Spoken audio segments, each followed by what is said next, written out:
Bienvenidos nuevamente a Magistrales. Mi invitada del día de hoy es licenciada en Psicología. En el año 1973 fundó Valuar, que hoy es una de las empresas líderes en la búsqueda de ejecutivos de alta performance y alta calidad. El nombre, usted la conoce, Cristina Boumtjil. Cristina, un placer que estés acá, de verdad, ¿eh? Bueno, muchas gracias, Karina, y muchas gracias por invitarme. Bueno, yo lo primero que quiero saber es cómo fue esto de estudiar psicología y después meterte en el mundo empresario, fundando tu propia empresa, además en un momento en el cual tal vez, digo yo, no era tan común que las mujeres se pusieran en la posición de dirigir una compañía, ¿no? Bueno, te diría la verdad que casi llegué por casualidad. ¿Cómo fue eso? Yo estudiaba psicología, estaba en tercer año, tenía 21 años, y mi padre me presentó a una señora que hacía este trabajo como un brazo de un estudio de contadores, y necesitaba a alguien que le ayudara a administrar los test de personalidad. Yo estaba en la UCA, que es una universidad que es muy fuerte en la enseñanza de test de personalidad para detectar características, y dije que sí, ¿por qué no? Y empecé a trabajar con ella. Y al poco tiempo ella me ofreció asociarme, quería separarse del estudio de contadores y ponerse por su cuenta, y me pidió que la acompañase. Me pareció que era algo interesante, pero no preví que 6 meses más tarde de juntarme con ella, al marido de ella lo trasladaran a Brasil. Ajá. Entonces se fue Susana, Sí. y me quedé sola. Y dijiste, Bueno, aquí vengo con todo, aquí vengo sigo con todo. sola. Era realmente una aventura y un desafío enorme. Me asocié con Laura Lambertucci, que era una compañera mía, traga como yo, de la universidad, y así empezamos de a poquito. Susana me había dejado algunos clientes, los fui manteniendo, vinieron otros, mi padre me ayudó mucho, mi padre era un abogado de empresas, y me recomendó a todos sus clientes, algunos nos probaron y estuvieron contentos, y así fue pasando el tiempo, y un día me levanté y tenía una consultora realmente importante. ¿Cómo dirías que es tu personalidad, Cristina? Vos que todo el tiempo estás evaluando la personalidad de los otros en términos de candidatas a cargos ejecutivos importantes, en grandes empresas, nacionales, internacionales, ¿cómo dirías que es tu propia personalidad? Y yo creo que soy muy trabajadora, perseverante, muy orientada a resultados, le doy muchísima importancia a la calidad y muy comprometida con lo que hago. Y creo que soy una apasionada de lo que hago. Dirías que casi que estás describiendo, me parece, la matriz de un líder. ¿Te sentís? Sí. Porque vos sos una líder en lo tuyo. ¿Vos te sentís de verdad así? Sí, no sé si llamarme líder. Creo que tengo características de personalidad que hacen que la gente me siga. Creo que puedo motivar a otros, y creo que genero relaciones duraderas a través del tiempo, de confianza, y de mucho trabajo en equipo. Te diría que me parece que soy una buena integrante del equipo y que por mi seniority me siguen. ¿Cómo te pega un fracaso? ¿Alguna vez has tenido un fracaso? Y sí. Considerado fracaso, que vos digas, la verdad, sí, esto fue un fracaso. No un problema, que imagino habrás tenido un montón de problemas en el camino, ¿no? Construyendo lo que construiste, pero alguna cosa que vos digas, sí, esto fue estrepitoso. Creo que algo estrepitoso, no. Creo que en definitiva, con muchos problemas y obstáculos en el camino, finalmente las cosas me salieron bien, muy bien, te diría. Pequeños fracasos, búsquedas que no salieron, Sí. candidatos que se bajaron de una búsqueda a último momento y el cliente se enojó, algún ejecutivo que no resultó todo lo bueno que habíamos previsto, pero un fracaso estrepitoso, No, te diría que tropiezos en el camino, que me enseñaron un montón, pero no puedo hablar. Ni siquiera creo que mi separación, que mi divorcio fue un fracaso. No. O sea, sos de tomar, en realidad dirías que sos de tomar los aspectos positivos aún de las negatividades, de las situaciones comprometidas, complicadas. ¿Vos sos de tomar los aspectos positivos? Sí, creo que en definitiva por mi perseverancia las cosas me salen positivamente. En algún momento, viste, ya, como que ganás la batalla. Gano la batalla. Ganás la batalla, sí o sí. Y no creo ser ni siquiera demasiado optimista. Creo que me represento todos los problemas, lucho contra ellos, voy pasito a paso, me preocupo enormemente y al final lo supero y salgo adelante. Todo esto que estás describiendo de vos misma, ¿es un poco la característica que se busca en los lugares de mando, los lugares de mayor responsabilidad en las empresas en el día de hoy? Estoy hablando tal vez poder de adaptación, tenacidad importante, poder trabajar en equipo. ¿Estas son las cosas que vas buscando? Sí, yo creo que las que mencionaste son muy importantes en los líderes que somos los que nosotros buscamos. Compromiso, adaptación, flexibilidad, capacidad de trabajo en equipo, generosidad para transmitir información, apertura, transparencia. No digo que yo sea todo eso, lo que digo es que esto es parte es lo que buscamos. Del combo. Buscamos también no aversión al riesgo, sino capacidad de aventurarse, de innovar, de ser creativos, de aceptar poder equivocarse y aprender de esa equivocación. Se habla muchísimo del fracaso. Yo creo que totalmente que del fracaso uno aprende.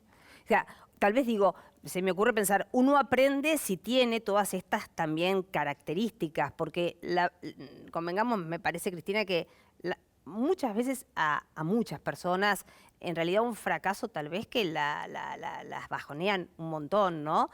Ahí es donde se ve, digo yo, la fibra, ¿no?, de cada uno. ¿Vos creés que todas estas cosas se aprenden en la universidad o se nace con este tipo de características? Yo estoy convencida de que se nace. Se nace. Yo estoy convencida. Hay mucha gente que te lo discutiría y que uno puede desarrollar competencias y hasta cierto punto algunas competencias se pueden desarrollar. Pero yo creo que nacés con el fuego sagrado. Qué bueno, ¿eh? ¿Cómo eras de chiquita?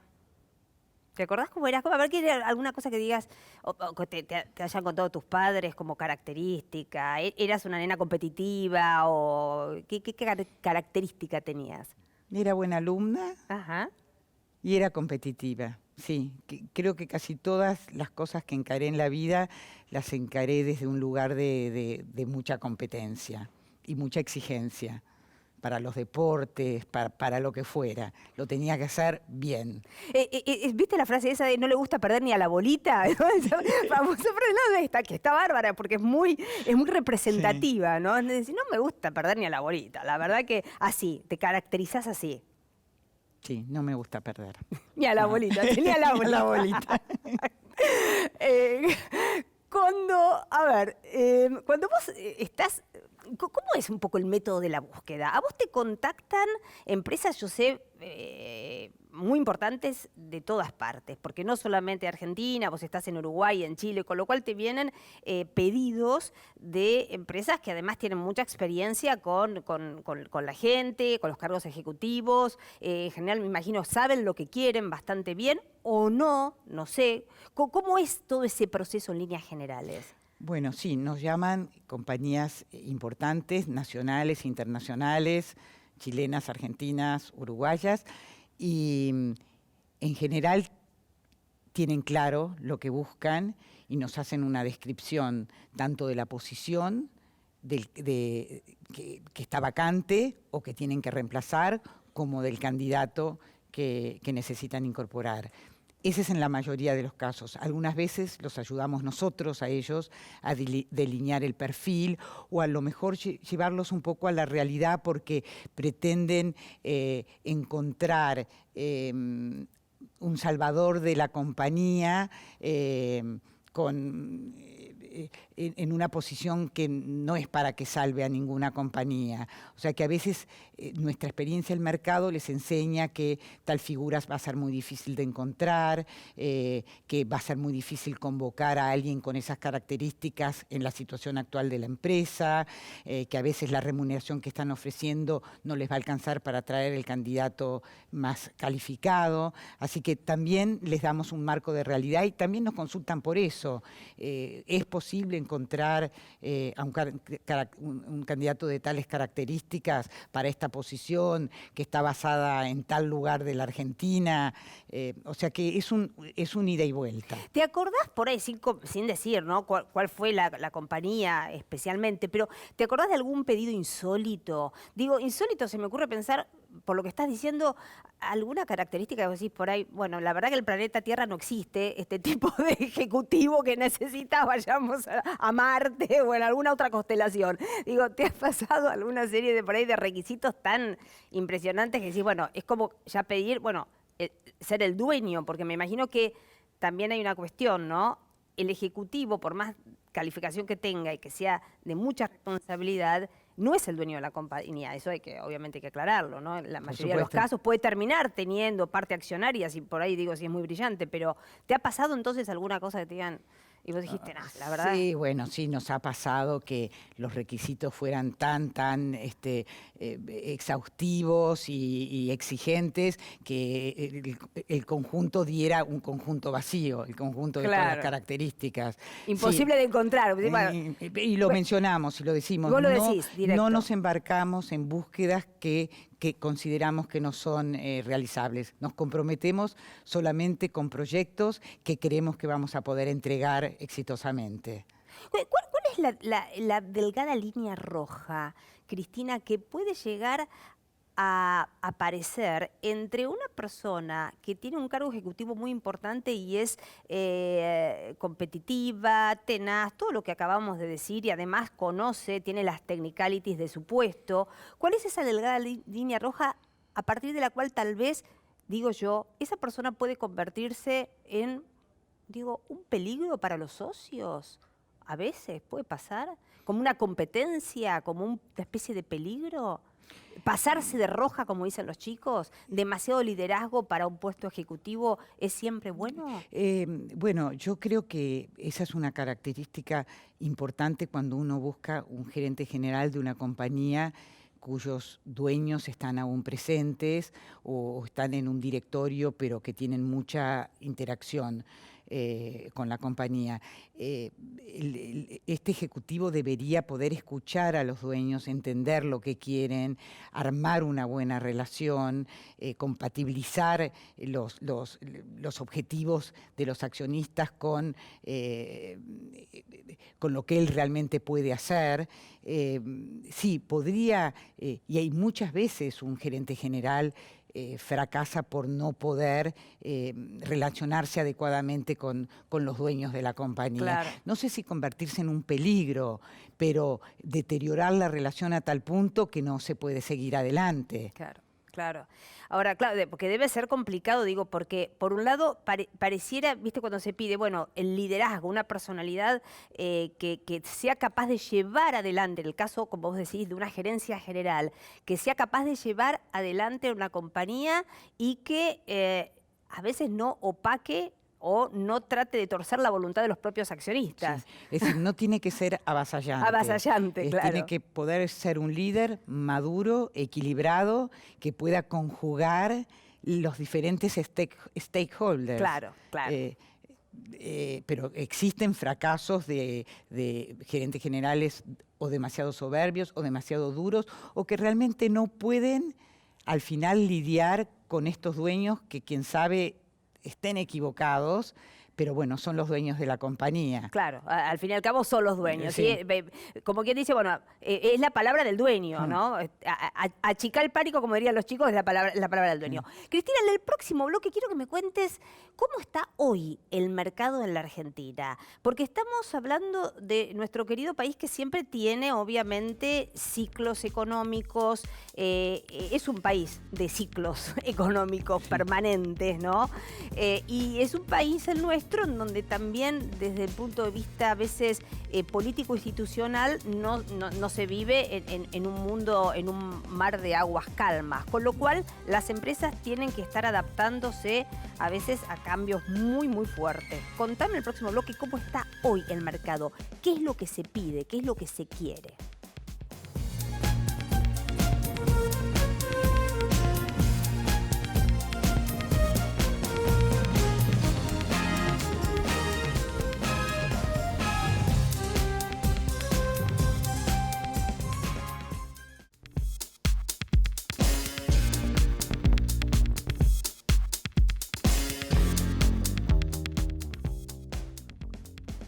Bueno, como dije, en este bloque con Cristina Bonfil acá en Magistrales, quiero que me cuentes, Cristina, qué es lo que están pidiendo hoy en la República Argentina. Yo te decía, bueno, siendo que tenemos un país que se caracteriza por tener volatilidad de ciclos económicos, ciclos políticos, las empresas tienen que estar siempre por ahí adaptándose, cambiando los perfiles. ¿Qué es lo que se pide hoy? Bueno, te diría que en primer lugar se pide gente íntegra, tanto personal como profesionalmente. Se pide gente con mucha energía, entusiasmada, apasionada, que pueda trabajar integralmente en la compañía y analizar las diferentes variables y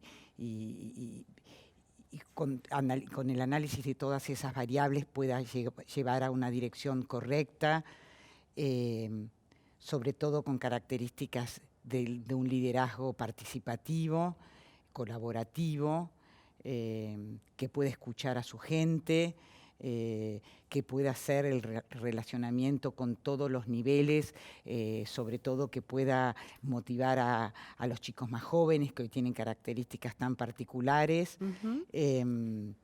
acostumbrados a trabajar en tiempos de tormenta y en tiempos inflacionarios. Claro. Te diría que estas son las características más importantes, sobre todo gente comprometida, con mucho foco en el negocio, mucha orientación al resultado. Orientación al resultado, foco en el negocio, gente comprometida. De manera puntual, hoy por hoy, el poder de adaptación, el poder de flexibilidad y de adaptación a los distintos, justamente, escenarios económicos, políticos. Esto, vos decís, es un asset, evidentemente. Sí, es una característica, además, de los ejecutivos argentinos. Los ejecutivos están acostumbrados a todo. Acostumbrados a todo y son... las empresas los buscan mucho para exportarlos, claro, porque son ejecutivos profesionales que viven en muy diferentes, que afrontan muy diferentes circunstancias exitosamente y muy acostumbrados a los cambios muy profundos de un momento para el otro.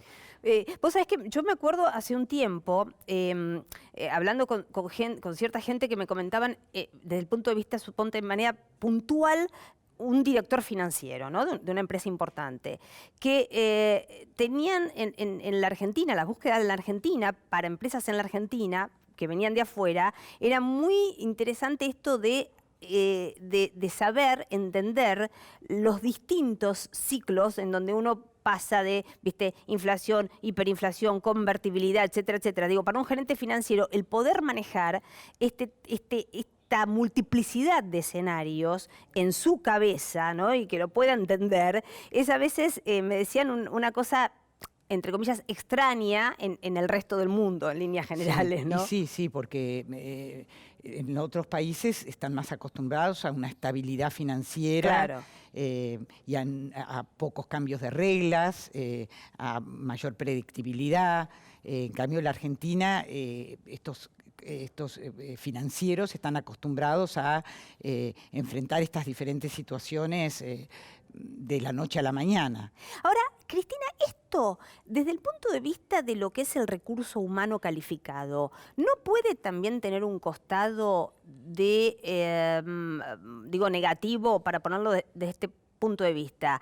En otros países, al no tener ambivalencias de escenarios permanentes o polivalencias de escenarios, por ahí el Ejecutivo puede enfocarse de manera mucho más segmentada a lo que él tiene que hacer.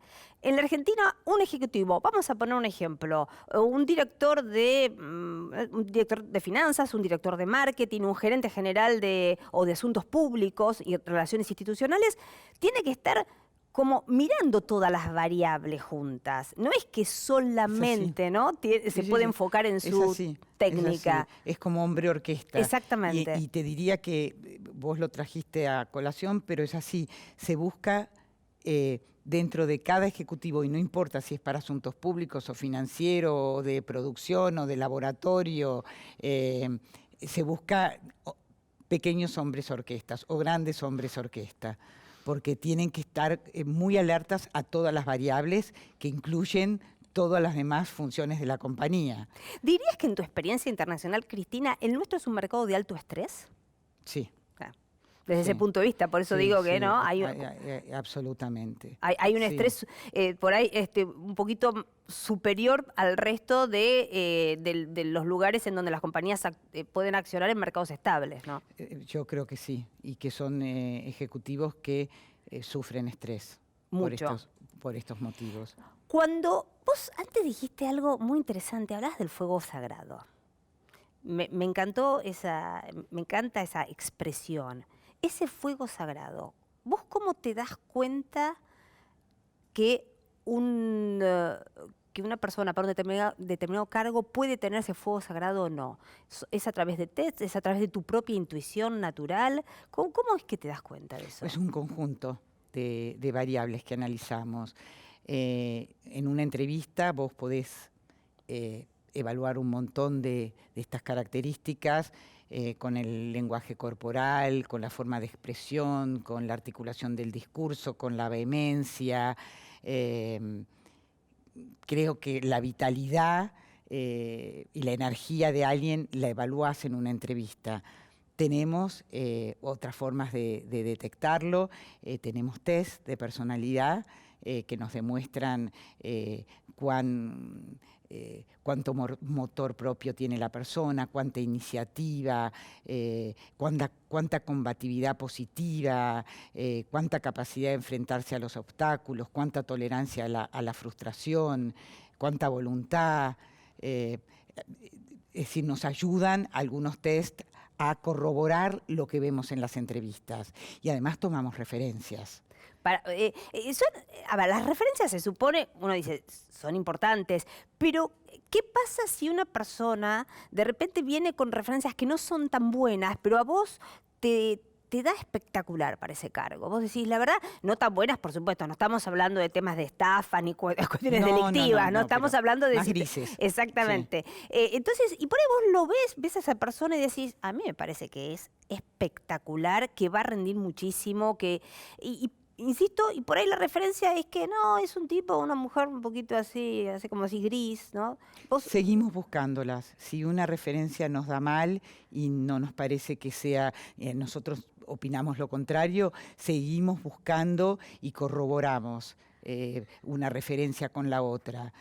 Nunca nos quedamos con una sola opinión, además. Está bien, pero digo, vos promovés a alguien que, suponete, le intuís el fuego sagrado, pero la referencia no es tan buena. Pero vos intuís que es una persona que tiene algo y por ahí no tuvo la oportunidad de demostrarlo en el pasado.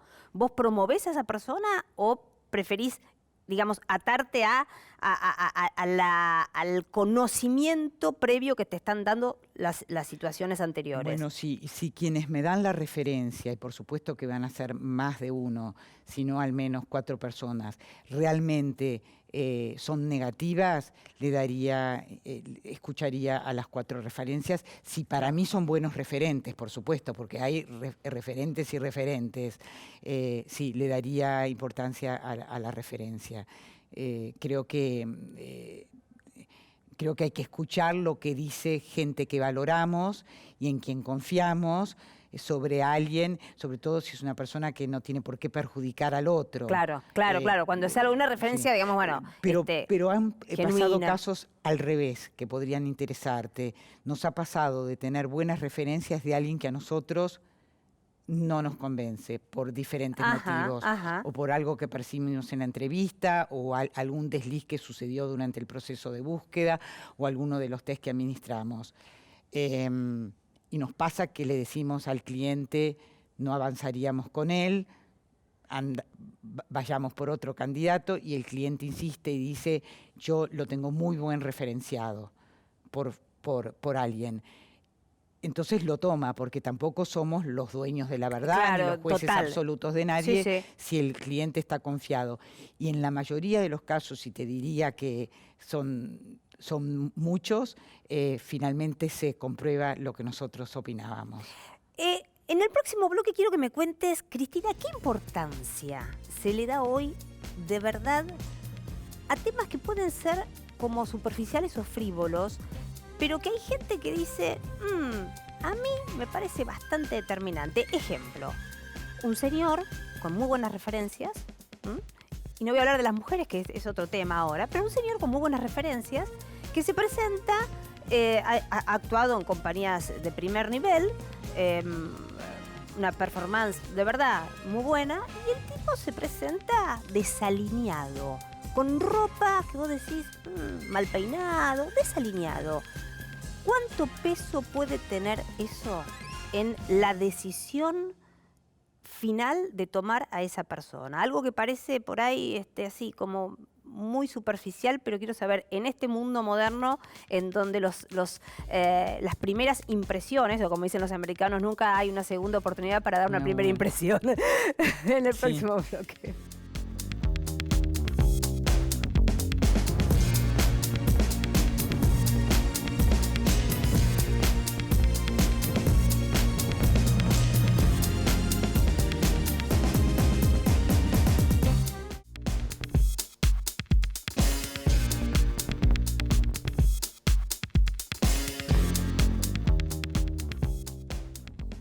Bueno, en este bloque, como le pedí a Cristina, por favor, quiero que me cuentes de verdad qué impronta tiene en el mundo moderno cuando un ejecutivo que puede tener las mejores referencias del mundo y todos los títulos universitarios, MBA, todo lo que quieras, pero por ahí el tipo se presenta a la entrevista todo desalineado, no sé, con el pelo sin peinar, ¿viste? ¿Cómo cae eso? Bueno, no cae bien, daría una mala impresión. ¿Puede perder el puesto directamente? Si es muy marcado, sí. Para un alto ejecutivo, sí. Yo creo que es algo superficial, pero que es muy importante causar una muy buena primera impresión. Si nosotros pensamos o creemos o evaluamos que este candidato es excelente, después comprobamos que las referencias son excelentes, las evaluaciones que le hacemos dan todas positivas, lo que haríamos sería hacerle coaching para que se presente de una manera más formal en el momento que tenga que ver a nuestro cliente. Llevarlo a comprar ropa, por ejemplo, ir a la peluquería, ese tipo de cosas. Bueno, no lo acompañaríamos, le diríamos que es una empresa, y lo hemos hecho muchísimas veces, aconsejado cómo se presente un candidato. Yo creo que es superficial lo de la vestimenta, y creo que después en la empresa se van a olvidar, o hasta van a caer simpático, que no sea una persona muy elegante, pero creo que en un primer momento tiene que estar muy bien vestido, y es eso de que no es solamente importante ser, sino parecer, con lo cual creo que alguien bien vestido también te está dando una señal, ¿no? Ujú. No le dejaría de dar importancia. Es un combo que tiene que ver también con tal vez la propia personalidad, ¿no? El que le da cierto grado de importancia. Sí, además es una forma de respetar al otro, Ujú. arreglarte, mostrar lo mejor de vos, sobre todo en esas primeras impresiones. Y el respeto al lugar también. Vos sabés, Cristina, que por supuesto que quiero que charlemos del papel de la mujer en el mundo de los negocios, en el mundo de las empresas. Pero antes quiero preguntarte si con respecto a esto, al tema de la mujer, a veces no, no pensás que se escuchan muchas cuestiones políticamente correctas. ¿Qué quiero decir? Que puede que sean ciertas, pero a veces uno no sabe si en realidad son tan ciertas. La mayoría dice, la mujer y el hombre rinden los mismos en lo mismo en los puestos gerenciales, están igual de preparados, no influye que la mujer tenga hijos, que esté casada y tenga que ocuparse de los niños si tienen nenes chiquitos. ¿Esto es de verdad así en la realidad? ¿En la mayoría de los casos? No, yo creo que los hombres y las mujeres son diferentes, por suerte, y creo que los liderazgos de los hombres y las mujeres son diferentes, que pueden ser ambos exitosos en una posición de número uno de las empresas o quienes le reportan al número uno. Absolutamente creo que ambos pueden ser, pero creo que son diferentes y que es bueno que así sea, y que las mujeres agregan un valor que hoy se está viendo cada vez más dentro de las compañías, porque aportan una mirada diferente y es parte de lo que uno llama la diversidad, que la diversidad agrega valor, hace que un equipo sea más creativo. Son complementarios, digamos. Son complementarios. Son complementarios, exactamente. Pero pero insisto en esto, Cristina, cuando vos tenés que, cuando hay una mujer para un cargo de mucha responsabilidad que conlleva un gran estrés, Sí. la mayoría de las mujeres está preparada cuando también tienen que atender a su casa, digamos, si tienen hijos, ¿está preparada o es una minoría la que logra por ahí acomodar todo el mecano y rendir como le está pidiendo la compañía? Hoy es claramente una minoría. Es una minoría. Una minoría que tiende a ir disminuyendo, pero la verdad es que es una minoría porque hay un montón de limitaciones que hoy en día tiene la mujer para poder acceder a esos cargos. Por ejemplo, ¿cuáles? ¿Cuáles son las limitaciones? La primera es la autolimitación. A ver. El creer que no se puede, Ujú. el hacerse responsable en más de un 50% de las tareas de la casa, el sentir culpa. Por ejemplo, esas son las limitaciones. Por otro lado, creo que también la primera limitación es la autolimitación. Esa es Luego la más importante, esa es diría la vos. más Eso es importante. el pasa o no pasa Sí. para uno mismo, Para claro. uno mismo. Si uno no está dispuesto a hacer ese esfuerzo de más, ese extra mile, hacerse respetar en la casa, en la empresa. Claro, la autoconfianza, ¿no? Decir la autoconfianza. Exacto.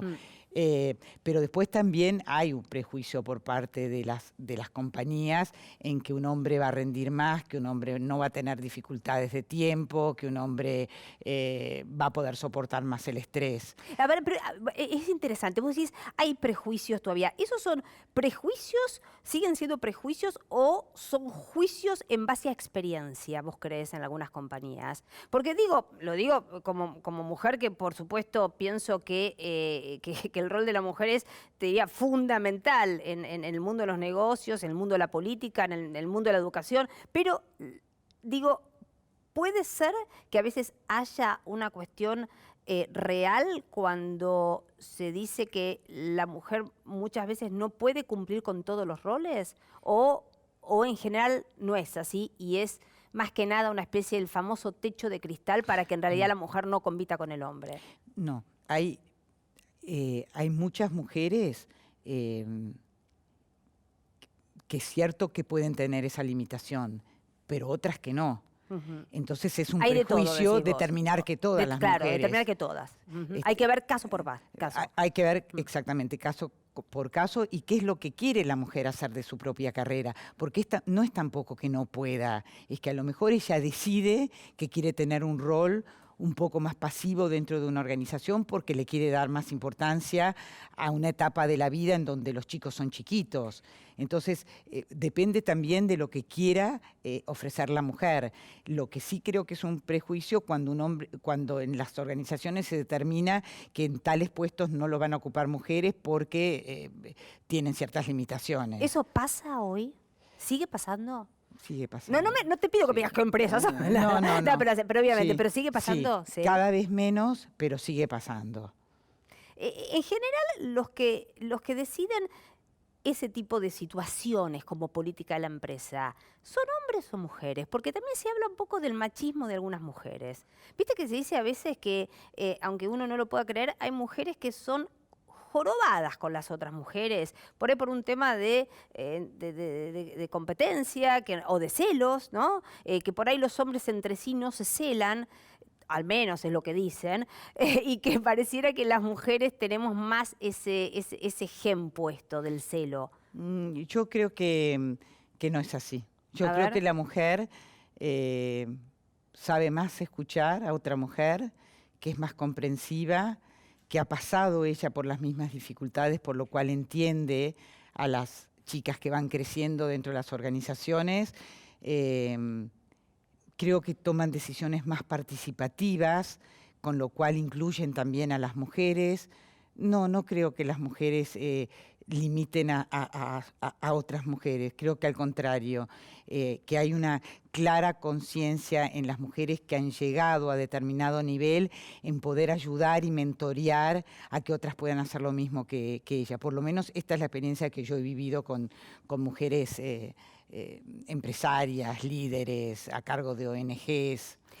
Cuando hablamos también de prejuicios, hay otra situación interesante que se da por un tema etario. Que por ahí, digamos, por un lado, viste que hay gente que dice, no, es demasiado joven, no, es muy joven, muy jovencito. Y otros que dicen, no, lo que quiero es que sea joven pero con experiencia, lo cual en realidad en general es como una especie de... Sí, es ese conjunto vacío. Es el conjunto vacío, sí. Exactamente. Y hay otros que discriminan justamente por edad avanzada y dicen, no, es demasiado grande. Y hay otros que dicen, ojo, en el mundo moderno, ser más grande y tener más experiencia es un asset también. ¿Cómo estás viendo en esto el mercado hoy en la Argentina? Yo creo que también está avanzando hacia la apertura en ese aspecto, que se da prioridad a la personalidad, a la energía, al carácter, a la buena predisposición, más que a la edad. Es verdad, hay empresas que no quieren gente grande, hay empresas que le dan más valor a la gente grande, pero en general, y nosotros lo promovemos muchísimo, lo importante es el ser humano. Y la energía, las ganas y el compromiso que le pone a las cosas, mucho más allá de un tema de edad. Pero además, hoy por hoy, ¿no? Como con el tema de la expectativa de vida y cómo avanza a pasos agigantados todo lo que tiene que ver con la medicina, la gerontología, etcétera, etcétera. Las personas que ahora de repente tienen 70 años o más, que antes estaban jubiladas y absolutamente por ahí fuera del mercado de trabajo, ahora hay personas que fundan empresas a esa edad. Tal cual. O sea, fundan empresas a esa edad. Sí. Y se meten en nuevas cosas a esa edad. Sí. Y son absolutamente, tienen más energía que por ahí un chico de 22, 23 años que en una de esas pasa por un periodo de escepticismo, ¿no? Es interesante como fenómeno. Yo creo que es más una cuestión de personalidad que de edad. Volvemos a lo mismo, a lo del inicio, Cristina.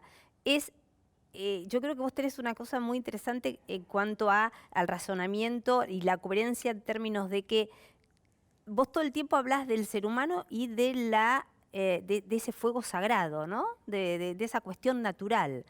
Sí, yo creo que alguien capaz puede aprender cualquier cosa. Le doy más importancia a la persona que al currículum. Creo que alguien brillante tardará un poco más, tardará un poco menos, será más larga la curva de aprendizaje, pero va a lograrlo y va a ser brillante en lo que le enseñes. Y alguien mediocre va a ser siempre mediocre, aunque haya hecho el mismo oficio toda la vida. Con lo cual, nosotros cuando recomendamos a nuestros candidatos, les hablamos mucho más de la personalidad que de la experiencia, sin despreciar por eso la experiencia, por supuesto, pero el cliente se aferra mucho a la experiencia, porque piensa, si lo hizo en otro lado, lo va a poder hacer igual aquí. Y yo creo que nadie crecería si eso fuese así. Vos tenés que apostarle a alguien para que dé un salto y pueda adoptar crecientes responsabilidades. Incluso el tema de la formación académica, entonces. Seguramente un currículum con una formación académica muy importante, con varios hasta carreras hechas, no significa para vos que esa persona sea un líder, por ejemplo. Para Bueno, nada. puede no ser un líder, pero que alguien haya estudiado, haya hecho determinados estudios más exigentes que Le otros, da otra ventaja. ya Sí. muestra qué decisión tomó a los 18 años Claro. cuando tuvo que elegir una carrera. Claro. O alguien que hizo un máster, por ejemplo, también. Mismo currículum, misma experiencia pasada, más o menos, pero con una recomendación puntual, ¿a quién se elige? ¿De quién viene la recomendación? Un contacto, como pasa en todas partes del mundo. De repente tenés dos personas con la misma, insisto, casi la misma formación, con experiencias parecidas, pero resulta que uno es amigo del hijo de uno de los dueños de la compañía. ¿A quién se elige? No necesariamente al hijo del amigo de la compañía. A las compañías en general no les gusta que les hagan recomendaciones, ¿Ah, sí? porque se sienten forzadas. Y muchas veces nuestros candidatos finalistas nos preguntan, tenemos a tal persona de contacto, sería bueno que hiciéramos algún movimiento al respecto, y nosotros los desaconsejamos siempre, porque pensamos que es una presión. Si ellos contrataron una consultora, Claro. para hacer un trabajo profesional, para hacerlo asépticamente y de la forma claro. más científica y profesional posible. Así que no necesariamente. Podría ser contraproducente ese tipo de recomendación. ¿Vos qué tolerancia tenés a la presión? No al estrés, a la presión. A que te presionen con situaciones por ahí como esta, que alguna vez imagino que lo habrás vivido, porque será que todas las compañías sí, las grandes compañías se manejan de una determinada manera, por ahí hay otras que no tanto, porque siempre ocurre, ¿no? ¿Qué nivel de tolerancia le tenés a la presión? Vos, Cristina. Internamente me afecta mucho, pero hacia afuera me mantengo en una línea de conducta. Como que no parece que no. Eso, me tenés que conocer. Como que no te estresa, ¿no? Sí. Pero la procesión va por dentro. Sí. ¿Cómo haces la catarsis? ¿Gimnasia, deportes? ¿Cómo haces? ¿Comes más? ¿Por dónde va la catarsis? Una buena pregunta. Creo que lo converso con mi marido, con mis socias. Creo que hago mucha catarsis verbal. Sos de charlar las cosas. De charlar las cosas. De sacarlas afuera para que no... darles un poco vuelta. En general, eso hace que después se te afloje la tensión. Se me afloja la tensión y reviso lo que he hecho y compruebo de que estuvo bien hecho y me reafirmo, pero no es que no me afecte, la verdad es que me afecta. Te afecta. Qué interesante, ¿no? Porque decís, la verdad que me afecta, pero lo importante es como cuando tenés una piedra del camino. Lo importante, ¿no? Es en realidad de levantarse y continuar a pesar de las situaciones que no son del todo amigables, a veces, por decirlo de alguna forma. Vos tenés una gran carrera, o sea, sos una mujer de negocios con una gran carrera. ¿Qué te imaginás? ¿Qué otro desafío imaginás para el futuro? Bueno, yo creo que mi desafío para el futuro es armar una muy buena sucesión. Y hace un tiempo que estoy pensando en eso y lo estoy desarrollando. Creo que ese sería mi mayor satisfacción, que la compañía siguiera. Con el mismo éxito con las socias más jóvenes que tengo. Y vos, que sos una mujer muy joven y tenés mucha perspectiva para adelante. Además de la asociación, que es como decir, bueno, claro, lo que yo hice estuvo tan bueno que tiene que continuar. Está perfecto. Pero, ¿se te ocurre, o lo pensaste alguna vez o nunca todavía, dedicarte incluso a otra cosa o fundar otra compañía? Bueno, me interesa mucho el tema de la educación. He sido 10 años miembro del board de la Universidad de San Andrés. Sigo ligada a ellos bastante en uno de los comités que existen. Creo que cuando me vaya quedando más tiempo libre, le daré más tiempo a temas relacionados con la educación. Creo que la educación es lo que va a permitir que nuestro país salga adelante. Creo que es fundamental a nivel macro, a nivel micro, a nivel personal. Yo en una época, en el año 2001, vendí la compañía.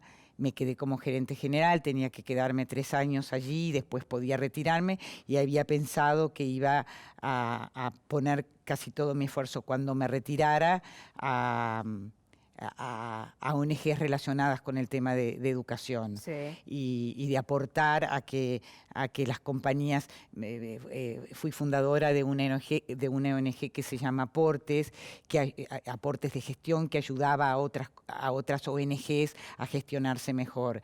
Pero como el hombre propone y Dios dispone, esta empresa americana me revendió la compañía. Ajá. Al cabo de 2 años. Ajá.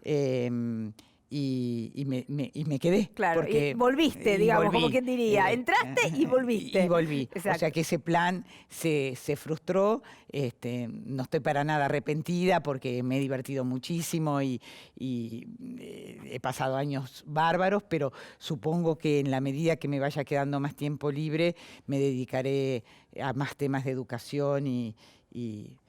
Si vos tuvieses que recomendarte a vos misma para un puesto gerencial, ejecutivo de alta performance y alta responsabilidad en una empresa, ¿para dónde te autopromoverías? Para CEO de una empresa, no iría como CEO de una empresa. A ver. No es algo... O soy accionista o no voy. O soy accionista, o no son voy. muchos años de tomar las decisiones con mucha libertad. De hecho, después cuando otras compañías me trataron de comprar, después de aquella ocasión que me compraron y me revendieron, y no las acepté, porque pienso que no hay nada como ser independiente y ser tu propia dueña y las libertades que eso te da. Y la verdad que tener tu propia compañía no tiene techo. Con lo cual, no sé, no lo aceptaría. Un placer, Cristina. Un placer que hayas estado acá en Magistrales, de verdad. Muchas gracias, Karina. Un placer haberte acompañado este rato. Nos vemos en el próximo Magistrales.